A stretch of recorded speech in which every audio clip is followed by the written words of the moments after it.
Welcome back, ladies and gents. On today's show, a demonic Wagoneer, a dealership sells a race car, and Lamborghini builds a go-kart. Plus, 3 rad Japanese off-roaders hit the trail. I'm Tiffany Stone, and this is Hagerty's Daily Driver. Let's buckle up.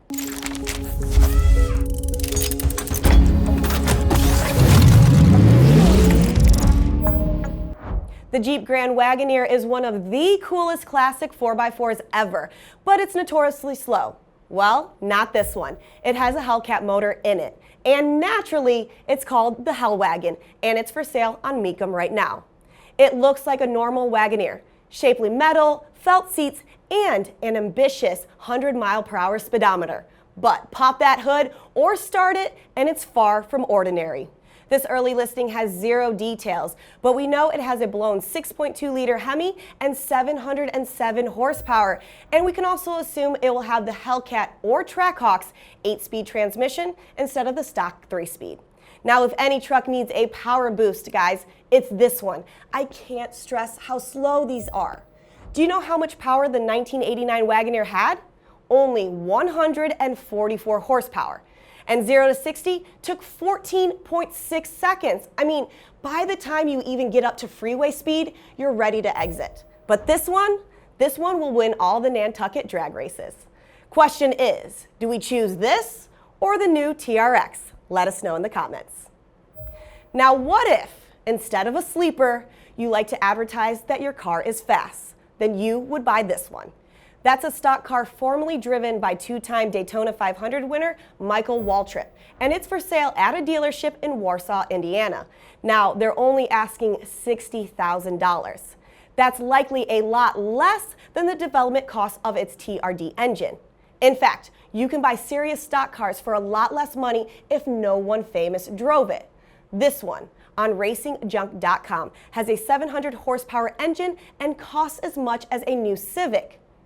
Or you could get this one, which the ad calls an Arca Chevy. Now guys, that must be a very rare model. And speaking of speedy bargains, how's a $1,500 Lamborghini sound?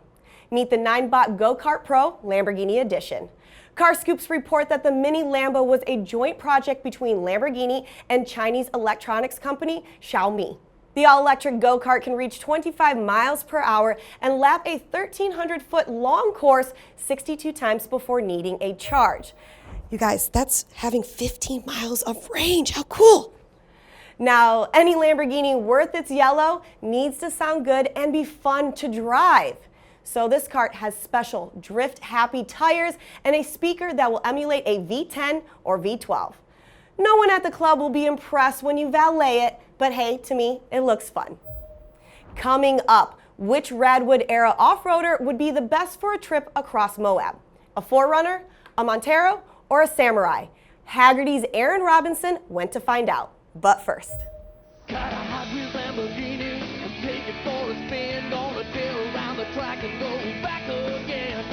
Hot Wheels Lamborghini. Cars from the 1980s haven't been this popular, well, since the 80s. But that decade turned out some amazing 4x4s, and to prove it, 3 of Hagerty's own took these iconic off-roaders to the slabs of Moab. The vehicles were an 87 Toyota 4Runner, an 87 Mitsubishi Montero, and an 87 Suzuki Samurai. They drove all over Moab in these, and although the terrain wasn't exactly gnarly, they did need 4-low a few times. The article is great, and the pictures are incredible. You have to go check it out. One thing, though, that struck me that was different was the size of these cars. The Samurai is small, of course. It weighs 2,100 pounds. It's basically a 4-wheel drive system bolted to a shoebox. But the heaviest vehicle, the 4Runner, only weighs 3,500 pounds. I mean, you can buy a new sports car that weighs more than that. And you guys all know I still love my Lucifer, and hopefully he will last as long as these 3. But the question is to you, which one would you buy? Tell us down below, then head to Hagerty.com/media to see how these 3 did.